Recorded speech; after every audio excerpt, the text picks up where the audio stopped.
presentasi terus ada PR-nya ya di akhir ini, di akhir bab itu ada PR-nya. Nah, kemudian kita lihat bagaimana pemahamannya terhadap PR tersebut di minggu berikutnya. Nah, bagaimana? Siap dengan sistem seperti itu? Saya ingin pendapatnya dulu. Insya Allah, Bu. Jadi nilainya nilai per hari, ya per pertemuan. Ya, Bu. Ya. Ya. Oke. Nah, saya lihat semuanya sudah masukkan, semua kelompok sudah masukkan nilainya, PR-nya. Jadi itu semua saya lihat kurang lebih ya di atas 90 lah ininya nilainya.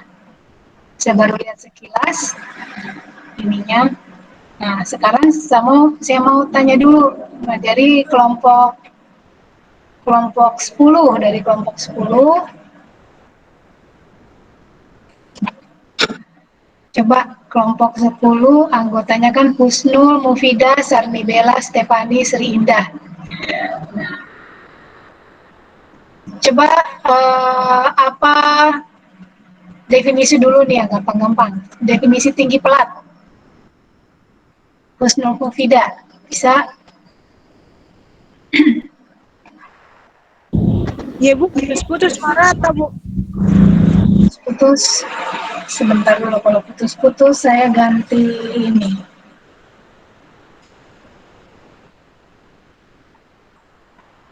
Kalau sekarang masih putus-putus tidak?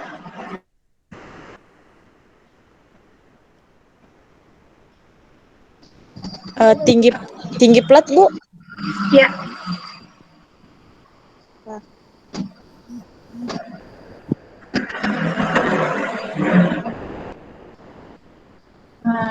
Tinggi plat merupakan perbandingan antara panjang kolom dengan jumlah prioritis. Tinggi pelat, sebentar, Husnul Mufidah yang mana? Bukan Sri Indah. Husnul Mufidah.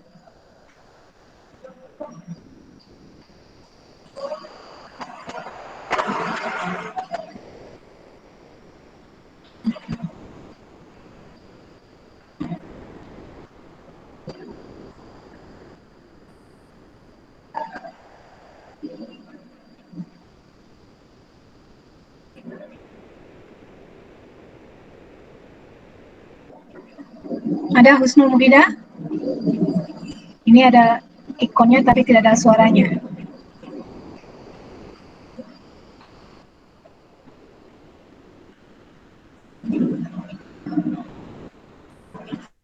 Husnul ada Husnul? Oke, jadi Husnul tidak ada. Sri Indah tadi sudah jawab, sudah betul. Sekarang saya pindah ke Stefani.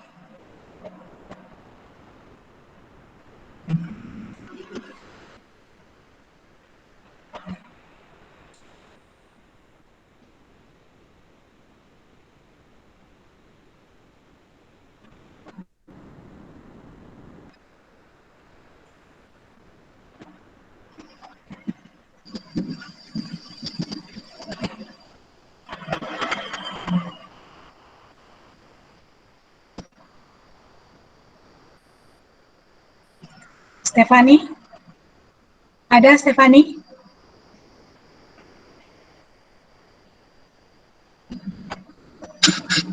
Iya, Bu, ada, Bu.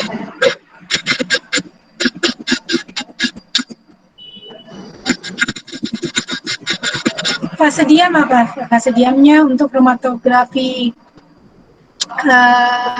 gas itu apa? Apa, Bu? Fase diam untuk kromatografi gas itu berupa apa?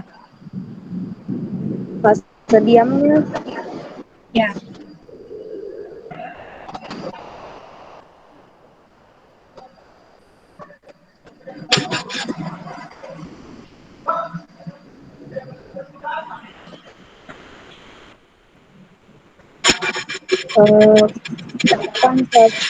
Fase diam itu adalah fase padat atau cair yang dilalui fase gerak, di mana zat yang terlarut dalam fase gerak itu berinteraksi atau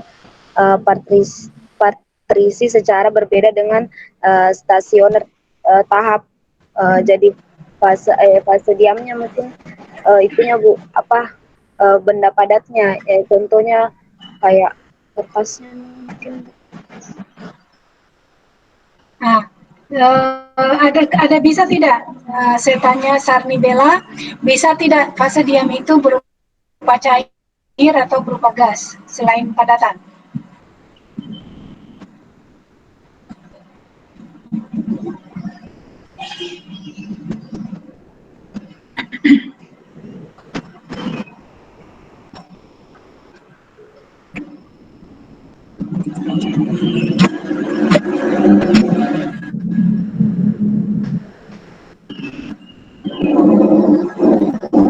Sarni mana? Sarni atau Stefani bisa dibantu?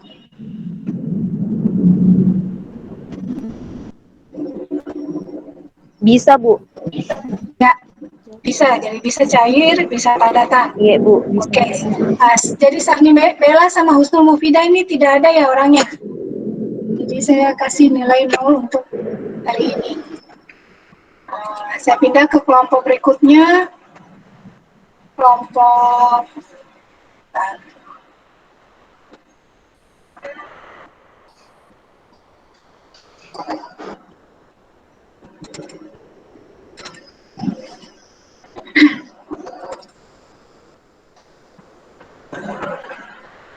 kelompok 9.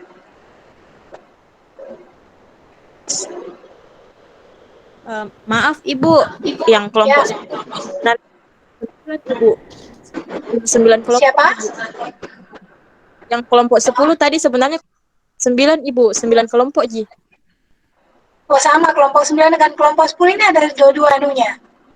Ibu salah itu yang Salah tulis. Oke, ya persis sama. Oke. Oke. Pantasan saya bingung.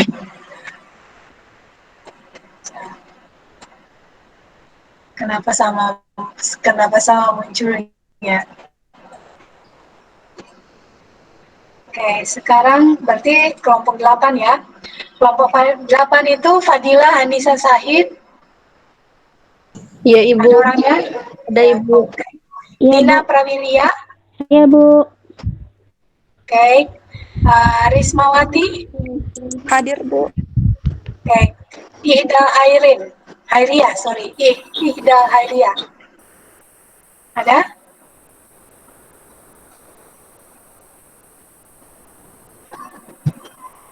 Kalau mana ini?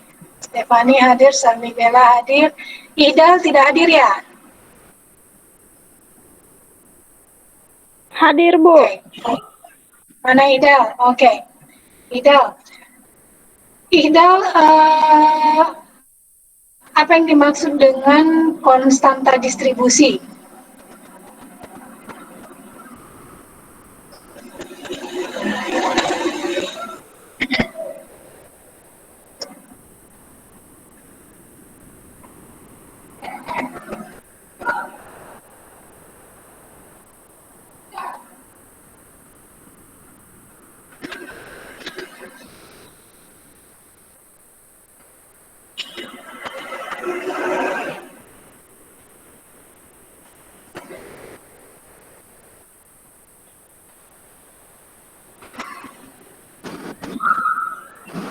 Konstanta distribusi yaitu rasio konsentrasi analit pada fase diam dan gerak pada kesetimbangan.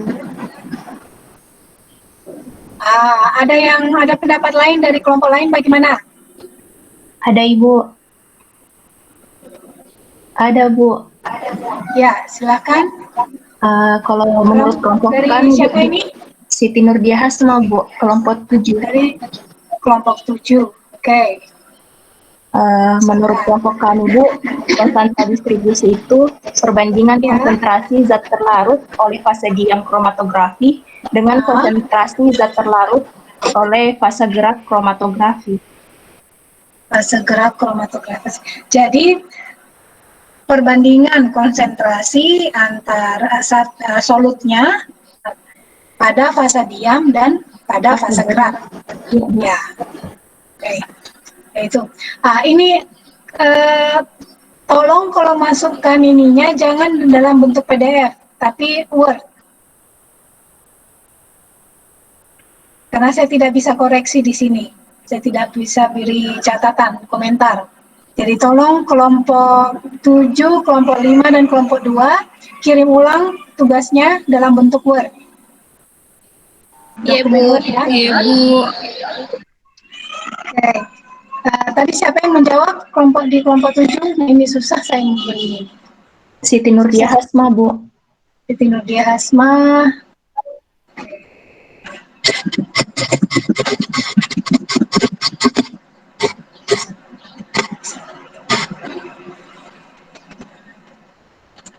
Kemudian konsentrasi distribusi. Nah, waktu retensi. Coba saya minta ini kelompok 10 sudah. Rismawati.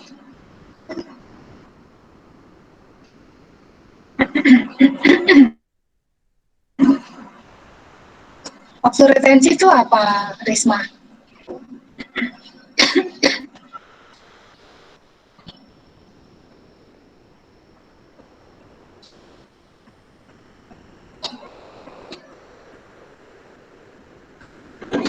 Oke, Risma tadi ada ya? Hadir, Bu. Ada ya. Waktu retensi adalah interval waktu antara injeksi analit di salah satu ujung kolom dan munculnya puncak maksimumnya. Maksudnya, Bu, waktu yang dibutuhkan oleh suatu senyawa untuk melewati kolom menuju detektor. Menuju detektor, ya betul. Sekali.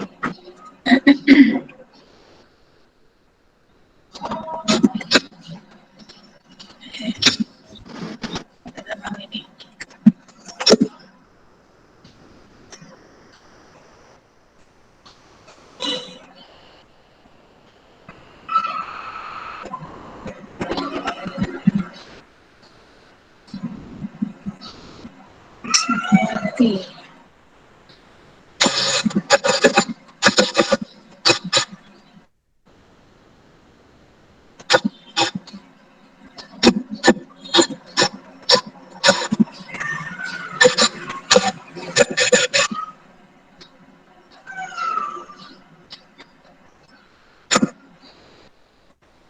Kemudian Fadila,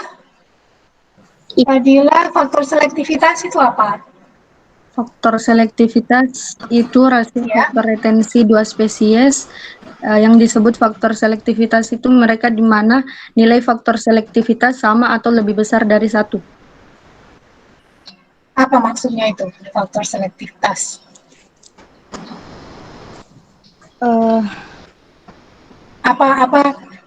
Menunjukkan apa?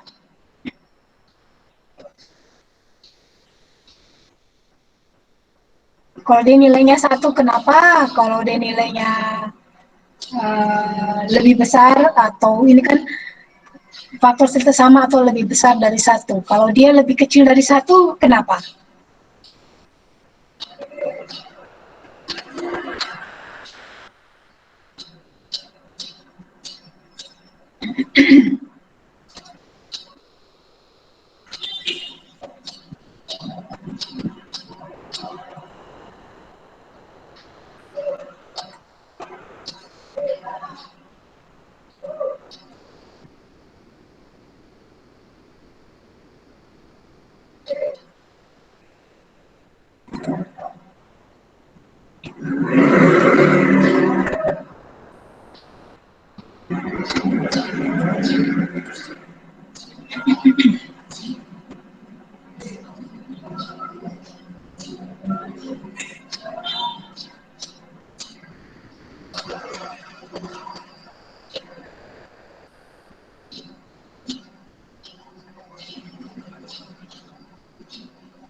Kalau lebih besar dari 1 itu Bu terjadi pemisahan. Kalau Ya.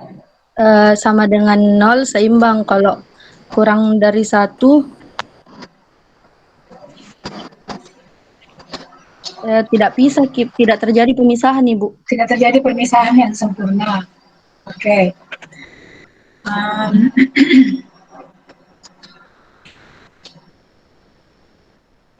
tadi tadi Fadila ya. Iya, Ibu.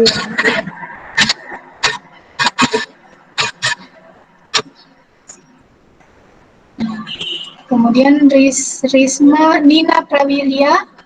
Iya, Bu. Nina, apa bedanya TR dengan TM?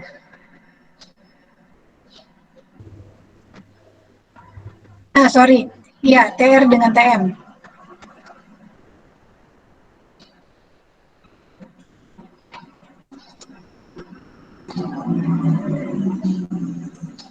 Kalau TR itu, Bu, biasanya merupakan gerakan yang lebih jarang dan lebih kuat. Kalau TM itu gerakan yang lebih mendasar, atau TR itu harganya lebih berharga sehingga penggunaannya itu satu kali saja. Gerak dari apa ini maksudnya? Ini kaitannya dengan potensi.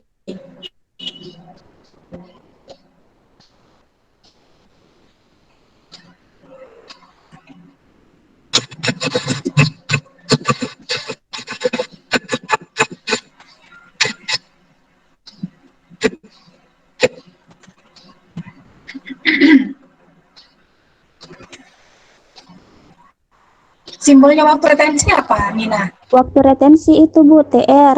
Kalau waktu retensi analit yang tertahan pada fase diam, dia dinyatakan dengan TR. Sedangkan TR ya, oke. ya, Terus sedangkan waktu retensi analit yang tidak tertahan pada fase diam atau sering disebut sebagai waktu retensi pelarut, dinyatakan sebagai TM, Bu. bedakan antara pelarut dengan uh, analit lainnya. Maksudnya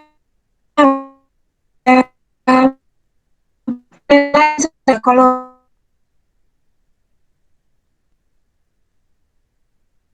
pelarut ya beda lagi. Oke.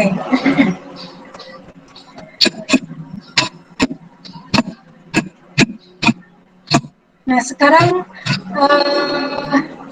siapa lagi tadi yang mau tanya?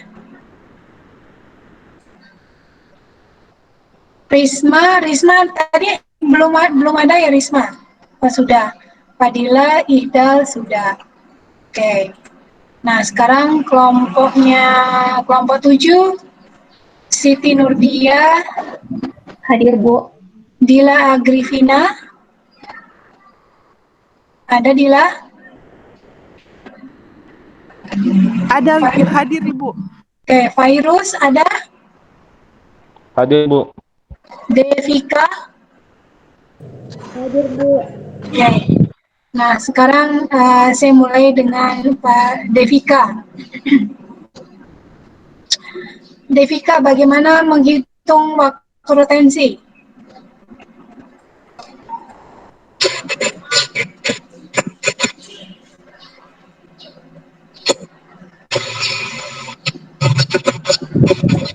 Cara menghitung waktu retensi itu TR sama dengan TS ditambah TM, Ibu. Oke.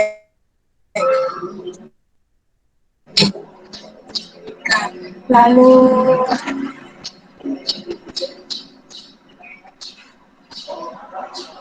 Siti Ya, Bu. Nurdia Hasma Hadir, Bu. hadir.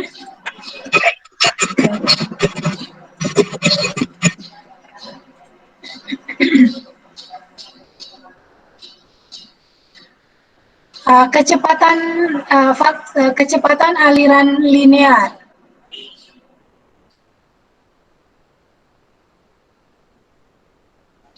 Kecepatan aliran linear yaitu laju aliran volume pada fluida per satuan luas penampang kolom.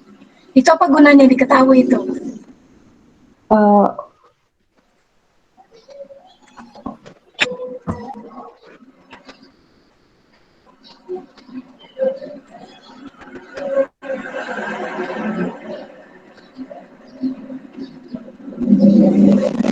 Ada Bu hubungannya sama laju aliran volumenya Bu.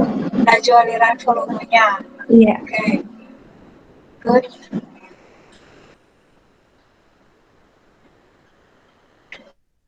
Hmm. Nah, sekarang virus Ya, Bu. bagaimana menghitung tinggi pelat?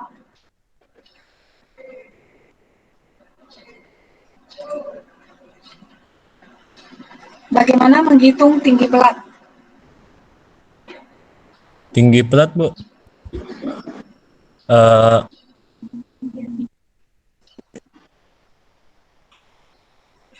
H sama dengan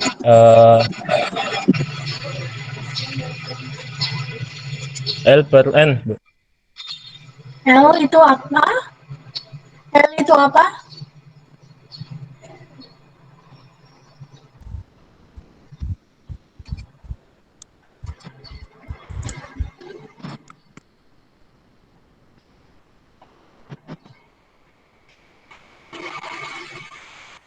Tes. L Ya. itu panjang kolom, Bu. Nah, Kalau N lalu jumlah pelat. jumlah pelatnya. Nah, kalau jumlah pelat bagaimana menghitungnya?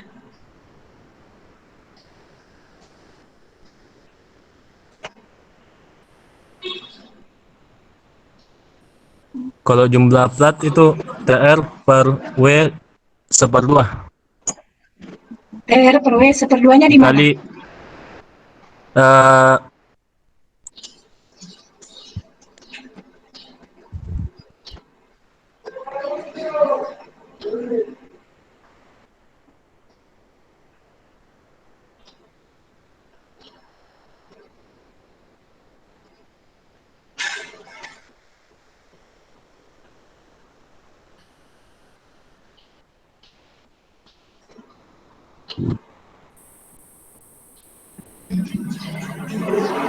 panjang gelombang, Bu. Wavelength. Kenapa ada panjang gelombang? Ada yang bisa jawab? Yang bisa bantu temannya?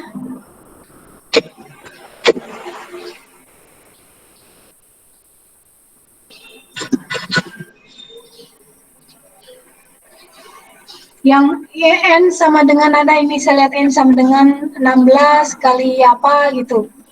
Bukan itu ya, virus? Yang itu, Bu, yang 16 kali TR per W pangkat 2. TR per W pangkat 2.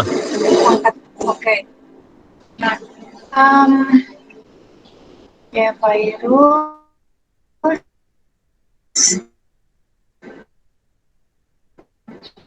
Oke.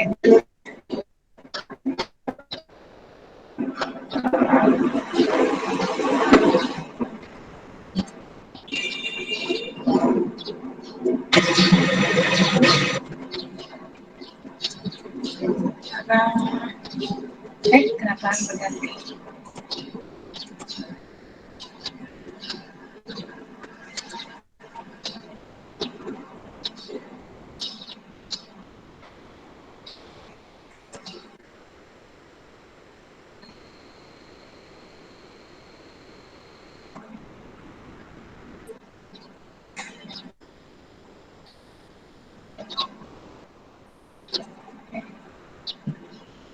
Kok hilang ya?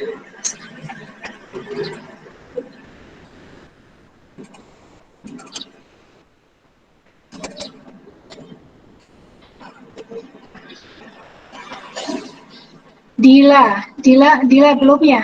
Dila. Iya, Hmm.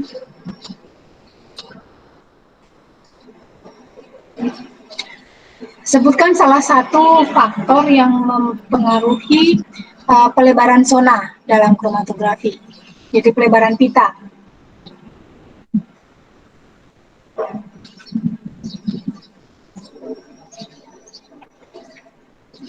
Coba jelaskan bagaimana pelebaran pita, apa saja yang bisa mempengaruhi Salah satunya saja yang mempengaruhi terjadinya pelebaran pita. Iya,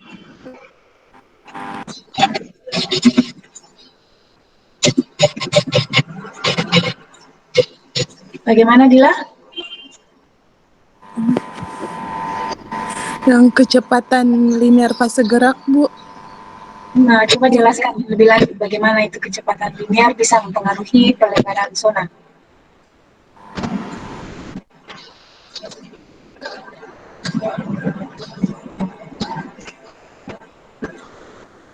Bisa saya jelaskan yang faktor retensi, Bu. Nah, yang tadi yang disebut apa? Yang kecepatan linear fase gerak. Ah,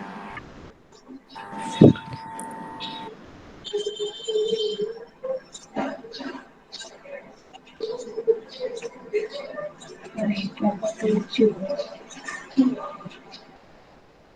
Nah, tadi disebutnya kecepatan ya, jelaskan.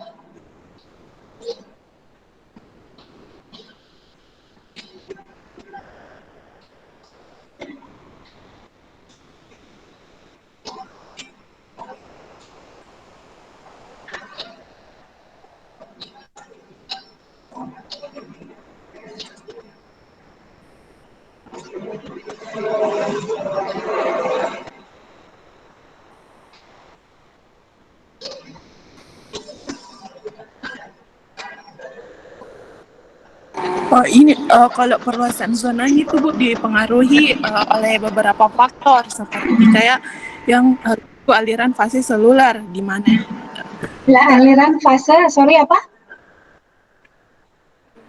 Aliran fase seluler, oke. Nah, bagaimana itu?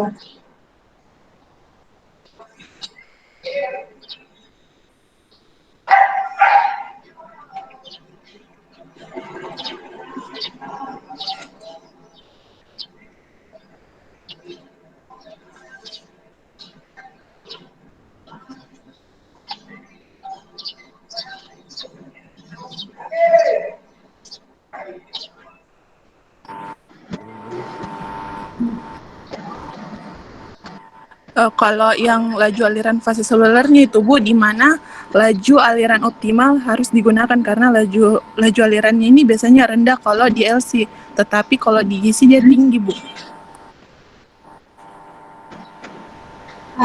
Itu menimbulkan pertanyaan baru lagi, Dila. Coba, kalau ini untuk semua kelompok ya, bukan hanya Dila, untuk semua kelompok. Kalau ada yang tahu. Bagaimana sebenarnya proses pemisahan terjadi di kromatografi, sistem kromatografi? Siapa yang bisa jawab? Ini dari kelompok berapa? Sebutkan namanya. Saya, Bu. Dan dari kelompok berapa? Bu, saya Ya, Rika Wahyuni, Bu, dari kelompok 4. Rika Wahyuni. Oke. Mengenai terjadinya proses pemisahan, Bu. Ya, Kan awalnya itu terdapat fase gerak dan fase diam. Nah, ya, kan kita memisahkan berdasarkan sifatnya, misalnya kepularannya. Nah, antara fase diam dan fase gerak itu dia berbeda sifat. Kemudian, misalnya kita masukkan sampel ke dalam. Nah, ada beberapa komponen kita masukkan sampel ke kolom. Nah, kemudian jika di dalam sampel itu ada misalnya kita pakai untuk fase diamnya itu non polar, sedangkan yang fase geraknya polar. Nah, terdapat dua sampel, terdapat dua komponen. Ada yang lebih ke polar dan ada yang lebih ke non polar. ya. Maka jika sampelnya itu melewati kolom, dia akan mengikut berdasarkan fase sifat kolomnya. Misalnya si fase diamnya ini tadi itu non polar, maka jika ada sampel yang lebih ke non polar di dalam kolom, maka sampel tersebut atau substansi tersebut akan lebih tertarik oleh fase diamnya, sehingga jalannya sampel akan semakin lambat. Sedangkan jika ada substansi atau komponen yang lebih ke polar dan kita tahu fase geraknya itu polar, maka yang solar ini akan lebih cepat jalannya melewati kolom karena dia hampir sama sifatnya dengan fase geraknya, Bu. Jadi antara misalnya dua substansi itu akan menghasilkan kecepatan yang berbeda-beda untuk sampai ke detektor. Oke, good. Oke, nah sekarang kalau ada dua komponen yang kepolarannya hampir sama, bagaimana memisahkannya? Apa yang bisa kita atur? Sebutkan namanya dan dari kelompok berapa. Kalau yang bisa, ini nilainya 5. Yang tadi itu yang hafal-hafalan nilainya 1. Kalau ini pertanyaan ini nilainya 5. Yang tadi Rika jawab itu nilainya 2.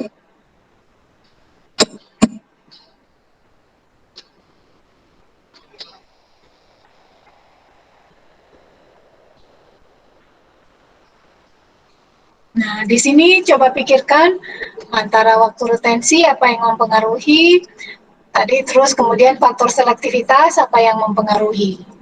Coba lihat tabel yang di bab tersebut, kemudian pikir kira-kira apa yang, nah tadi tentang band broadening, nah itu juga kan kita bisa, meskipun dia misalnya tertahan, tapi kalau pitanya melebar, berarti kan dia saling menumpuk pitanya kalau dia berdekatan ini. Nah, jadi kalau dia saling menumpuk, berarti perhitungannya itu kan kita kesulitan menghitungnya. Karena kan untuk menghitung itu konsentrasi ada rumus lebar puncak atau segala macam lebar apa base-nya dengan tinggi puncak. Nah itu jadi bagaimana nih caranya supaya dia terpisah dengan baik antara dua komponen dengan kepolaran yang hampir sama.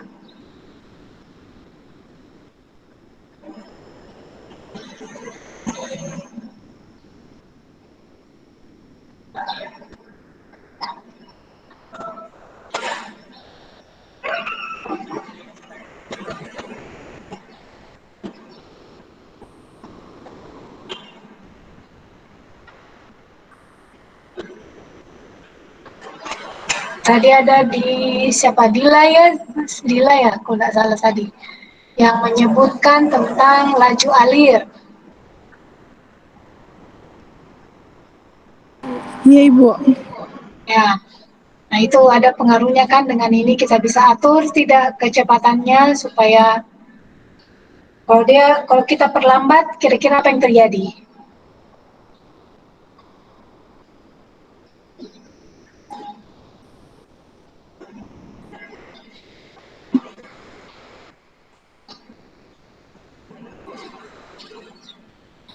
Kemudian ada ini, jadi ada diameter partikel, ada laju alir, ada ketebalan fase, difusi solut, suhu. Nah, itu bagaimana kita mengaturnya?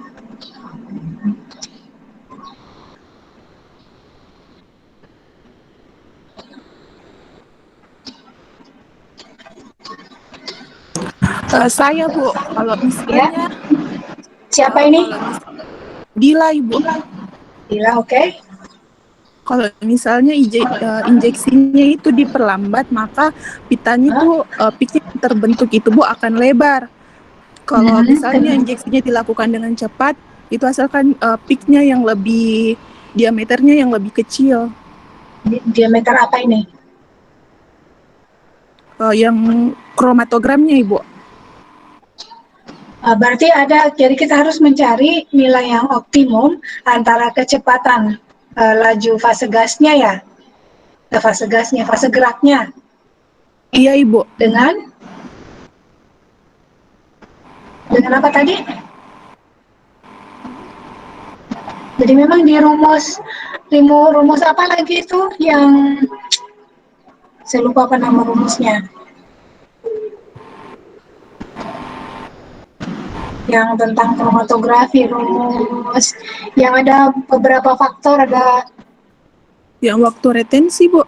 waktu retensi ada, laju ada, panjang kolom ada, Kecepatan, selektivitas, aktivitas ya. sama konstanta distribusi. Konstanta distribusi. distribusi. Iya, tapi sebentar dulu. Coba dilihat di catatan analitik 2-nya itu ada yang tentang kromatografi.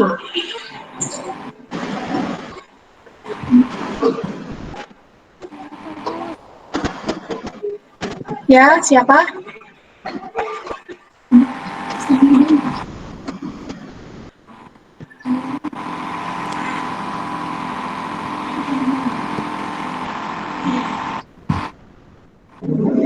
Eh,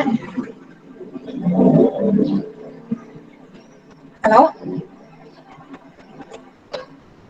Jadi kalau pelebaran persamaan Van Dinter. Nah itu, coba lihat dari segi itu.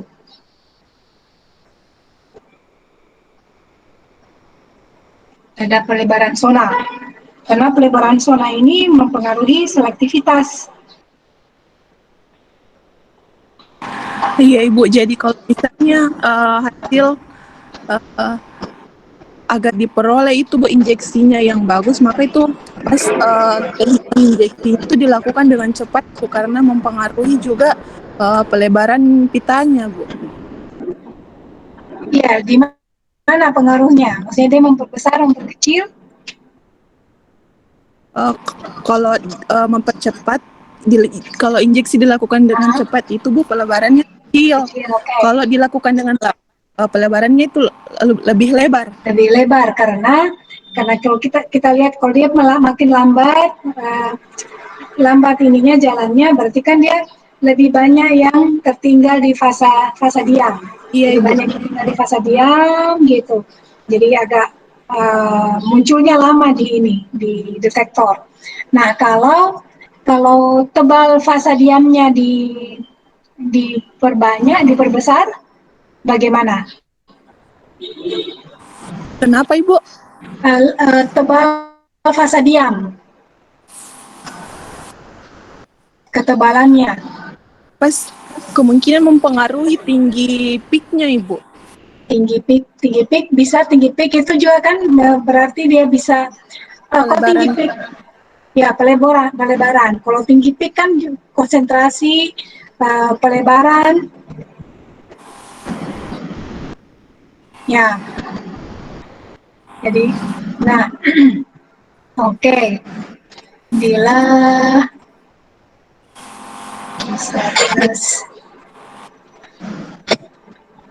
Bila bisa dapat 4 karena belum ini tadi. Nah, sekarang kita jadi kemarin kan kita pelajari bahwa di setiap instrumen itu ada 4 komponen utama. Ada tempat sampel, kemudian apa lagi yang 3? Siapa yang bisa jawab?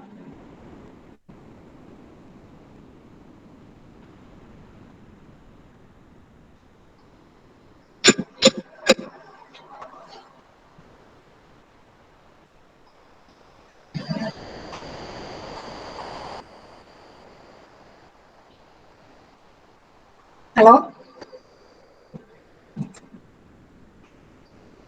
Jadi ada 4 komponen utama untuk setiap instrumen.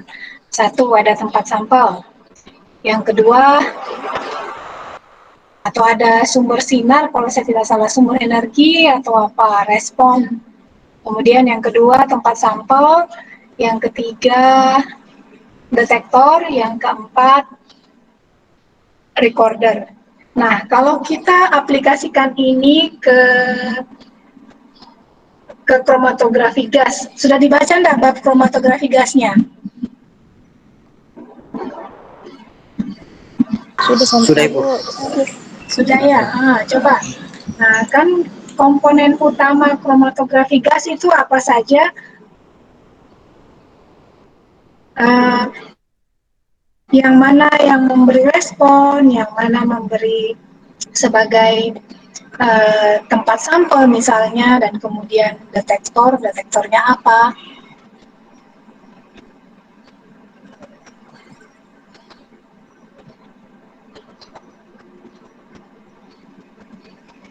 Atau mungkin kita mulai dari awal dulu lah. Nah, tadi kan sudah mengenai introduction kromatografi ya. Saya anggap karena kalian sudah menjawab semua PR-nya, saya berharap kalian mengerti, paham. Jadi prinsip dasar pemisahan secara kromatografi.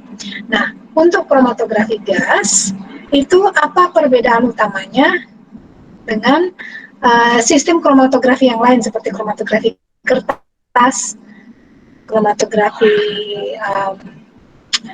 plat, itu apa perbedaan utamanya? Saya minta tadi kelompok 7 sudah ya, kelompok 6. Kelompok 6 itu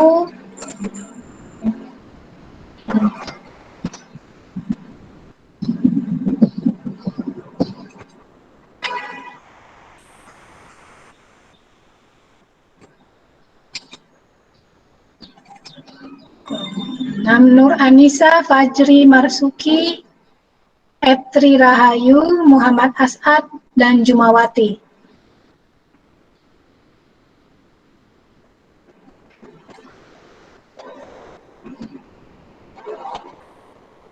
Ada orangnya, Nur Anissa?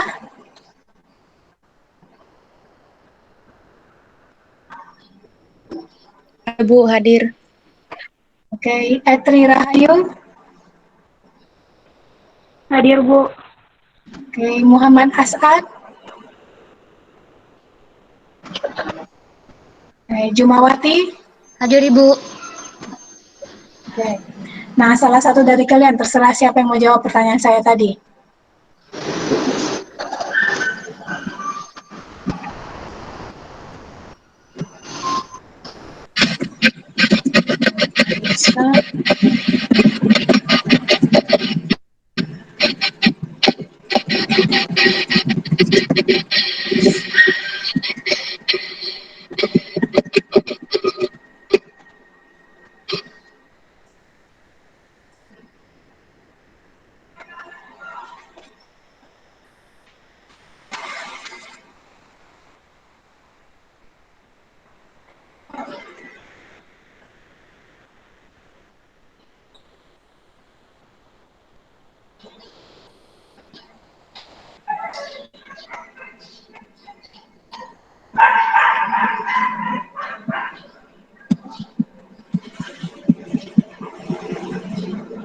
Ini poinnya 2 kalau bisa jawab.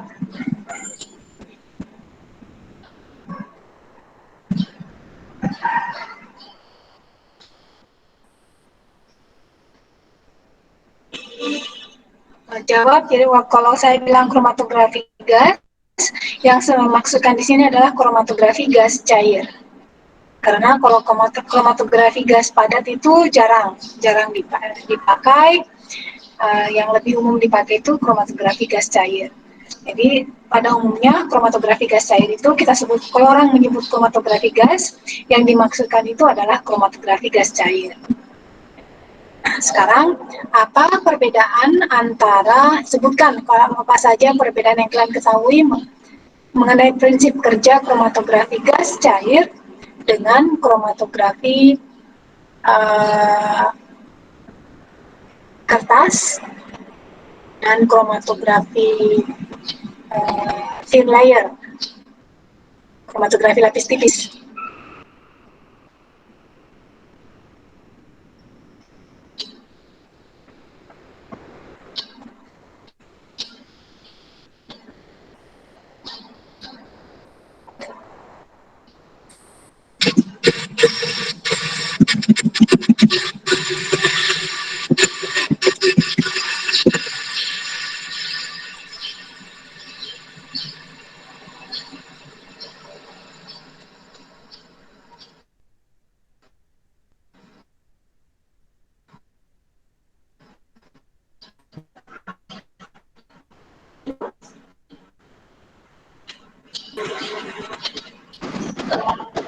Kalau kromatografi gas, Bu, dia prinsipnya sama dengan kromatografi lainnya, cuma memiliki beberapa perbedaan. Misalnya pada hasil pemisahan campurannya dilakukan antara fase diamnya itu fase cair dan fase geraknya itu berupa gas. Fase gas. Oke, good. Temperatur gasnya dia dapat dikontrol. Sedangkan pada Apanya? temperatur gasnya dapat dikontrol. Oke. Aha. Kemudian? Sedangkan pada kromatografi kolom hanya pada tahap fase cair saja dan kalau temperatur dia tidak bisa, tidak ada Tidak maksudnya. bisa. Nah, oke. Good, Nisa. Pertanyaan berikutnya. Apa kelebihannya kalau temperaturnya bisa dikontrol? Etri bisa jawab? Iya, Bu. Nah, kelebihannya kalau kita bisa mengontrol suhu pada kromatografi gas itu apa?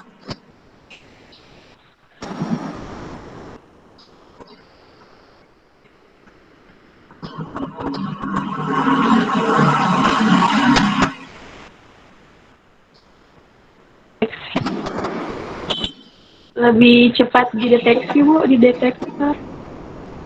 Kenapa bisa lebih cepat dideteksi?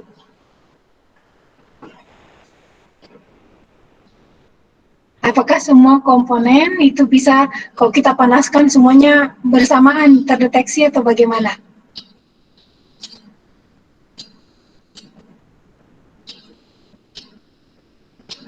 Nah, di sini yang menarik ini adalah adanya perbedaan pengaturan suhu pada kromatografi gas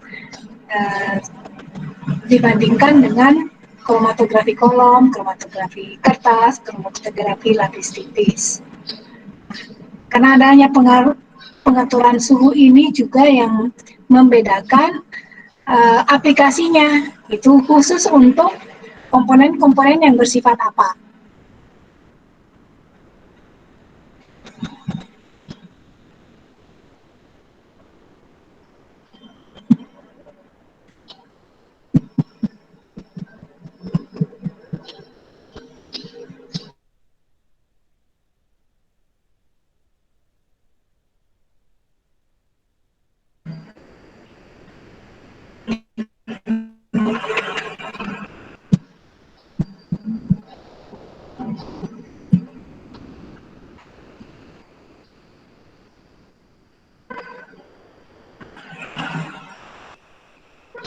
Ibu bisa diperjelas pertanyaannya? Iya. Nah, kan tadi Nuranisa sudah menjawab bahwa yang membedakan antara kromatografi gas dengan kromatografi kertas, kromatografi kolom, dan kromatografi lapis tipis itu adalah suhunya bisa dikontrol. Nah, kalau suhunya bisa dikontrol, itu apa kelebihannya, apa yang manfaat yang kita dapatkan dengan mengatur suhu? Saya bisa jawab, Ibu. Siapa ini? Jumawati. Oke, Jumawati, silahkan. Kelebihan dari mengontrol suhu itu kita dapat menghasilkan atau mendeteksi senyawa yang diinginkan. Kan setiap senyawa itu berbeda-beda berbeda-beda suhunya. Artinya Suhu apanya jika ini? Suhu apanya, Nak? Ibu, Perjelas. berbeda-beda suhu untuk menguapnya, Bu. Volatilitasnya. Ya. Ya, Sehingga oke. sampel yang tidak diinginkan itu dapat diuapkan dengan adanya pengaturan suhu. Ya, jadi oke, bagus Jumawati. Pertanyaan berikutnya, dari 2 poin juga Jumawati ya. Pertanyaan berikutnya adalah, jadi ada komponen, yaitu kromatografi gas ini, utamanya dipakai untuk zat-zat molekul-molekul yang mudah menguap. Terus kemudian kalau kita mau mengatur pemisahannya, kita bisa atur suhunya. Jadi ini mengambil juga prinsip dari distilasi. Jadi kalau distilasi kita pisahkan kan menurut titik didihnya. Nah, kalau begitu kita bisa atur suhunya. Ini ada saya bahas tentang temperatur gradien, pemisahan secara temperatur gradien. Itu apa yang dimaksud itu?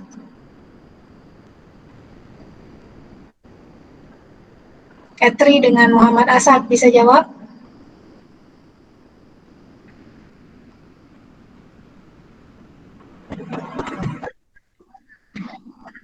Temperatur gradien, pemisahan dengan mengatur temperatur gradien. Apa maksudnya itu, Asad?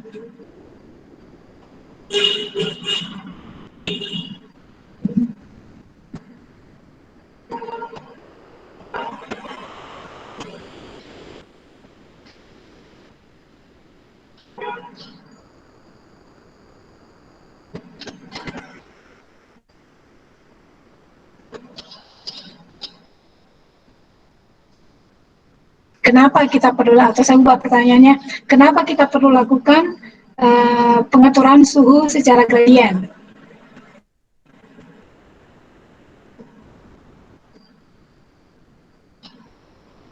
Apa kelebihannya?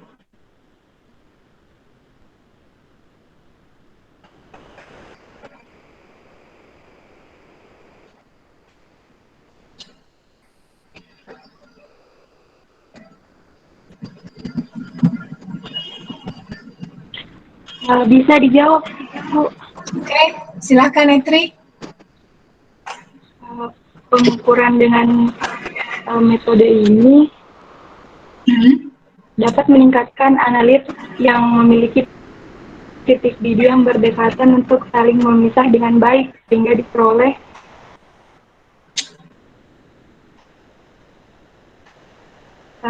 hasil yang tidak saling bertumpuk. Betul Etri, good. Jadi dengan mengatur, jadi selain misalnya kita punya zat dengan kepolaran yang berdekatan, jadi mungkin saja dia bertumpuk, tapi ternyata dia mempunyai perbedaan titik didih. Nah, itu kita bisa atur suhunya supaya yang duluan menguap itu keluar lebih dulu dari sistem injeksi lalu ke kolom. Nah, itu juga di kolom juga kita bisa mengatur sistem. Jadi ada dua tempat pengaturan suhu.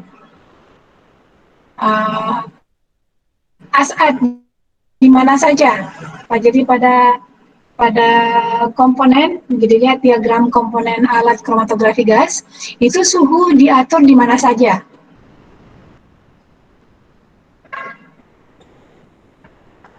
Di mana saja di komponen tersebut, di komponen alat kromatografi? Atau sebutkan dulu komponen utama alat kromatografi itu, gas itu apa saja?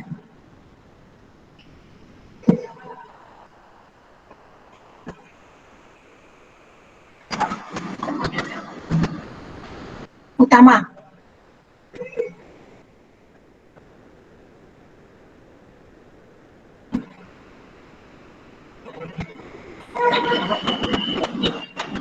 Ya.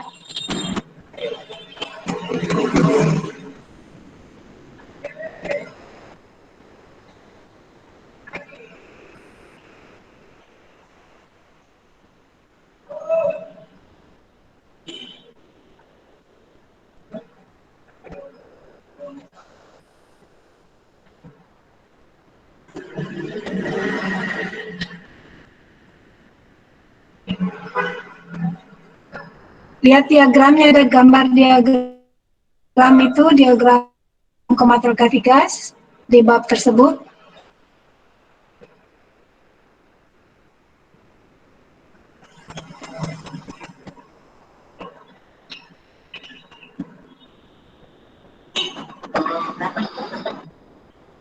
Dari awal dulu, dari awal. Jangan langsung di tengah-tengahnya, dari awal. Mulai dari mana kita masukkan sampel? Apa namanya?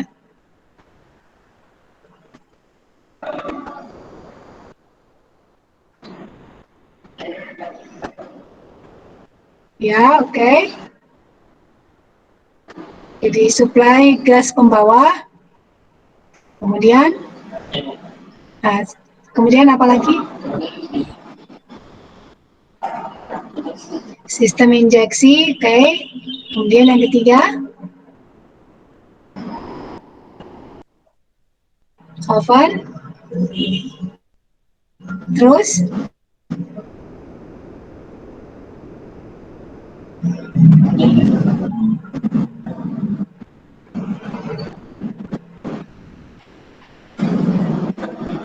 kolom ya. Kolom itu bisa kapiler, bisa juga tidak kapiler. Nah, terus apalagi? Detektor dan recorder. Good. Oke, Asad. Itu 1 poin. Kalau mau ditambah lagi poinnya, siapa saja ini ke semuanya ini? Mulai dari gas pembawa. Nah, apakah gas pembawa ini terlibat dalam proses pemisahan?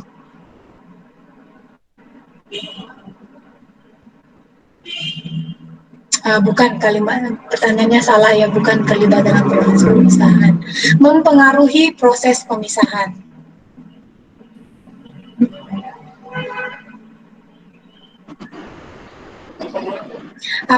Apakah gas pembawa mempengaruhi proses pemisahan antara dua komponen?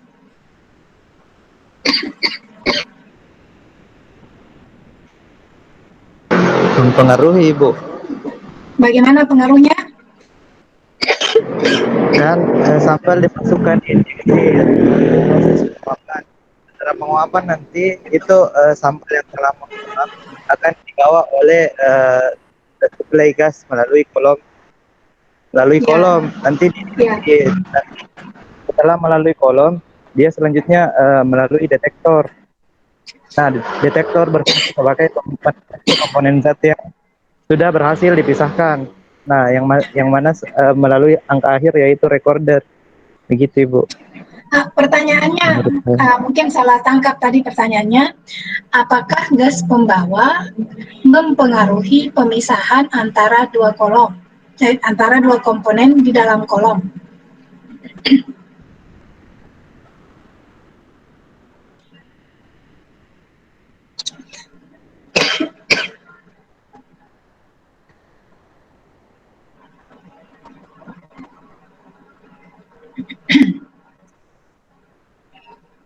Tidak, Bu, tidak mempengaruhi. Tidak mempengaruhi. Anissa, kenapa dia tidak mempengaruhi? Itu bukan fase geraknya dalam kromatografi gas. Biasanya disebut gas pembawa karena tujuan utamanya dia adalah untuk membawa solutnya ke dalam kolom, karena gas pembawa ini tidak mempengaruhi selektivitas karena dia tidak reaktif, bersifat murni, tidak reaktif dan juga bersifat murni, Ibu. Tidak, bukan. Jadi untuk alasan utamanya dia adalah gas inert, jadi tidak reaktif sama sekali terhadap karena dia inert, maka dia tidak ada pengaruhnya sama sekali dengan molekul-molekul yang ingin kita atau komponen-komponen dalam satu campuran yang ingin kita pisahkan. Bagus, Anissa. 2 poin. Muhammad Asad, kan bisa lihat senyawa tersebut termasuk polar atau non polar. Kalau tidak tahu lagi kan bisa tinggal di Google. Misalnya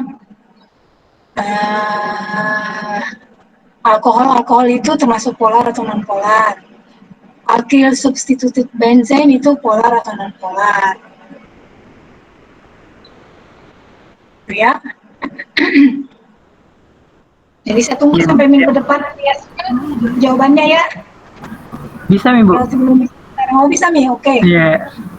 Jadi yang termasuk polar itu polyethylene glycol.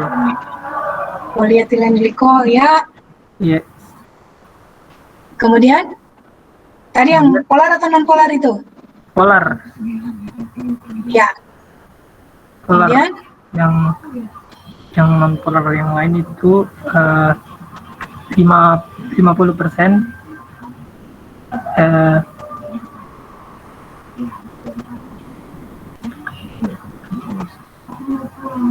50%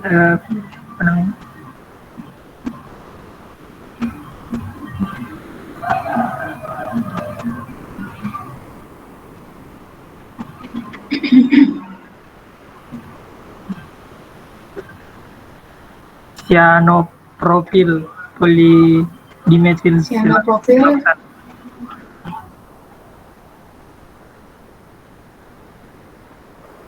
Oke. Poliunsaturated, ya betul. Oke. Jadi sampai bagus, Yasril. Nah, kita belum sampai pada detektor.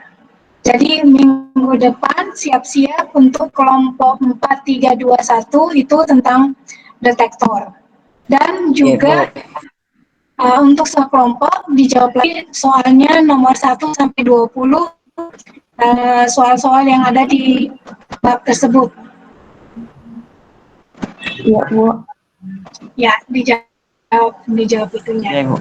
Oke, terima kasih atas perhatiannya dan saya apresiasi usahanya dalam menjawab soal-soal tersebut dan menjawab soal-soal kuis hari ini. Oke, assalamualaikum. Sampai berjumpa minggu depan. Assalamualaikum warahmatullahi wabarakatuh dan selamat sore. Waalaikumsalam warahmatullahi wabarakatuh. Terima kasih, Bu. Waalaikumsalam warahmatullahi wabarakatuh. Terima kasih banyak, Bu. Terima kasih, Bu.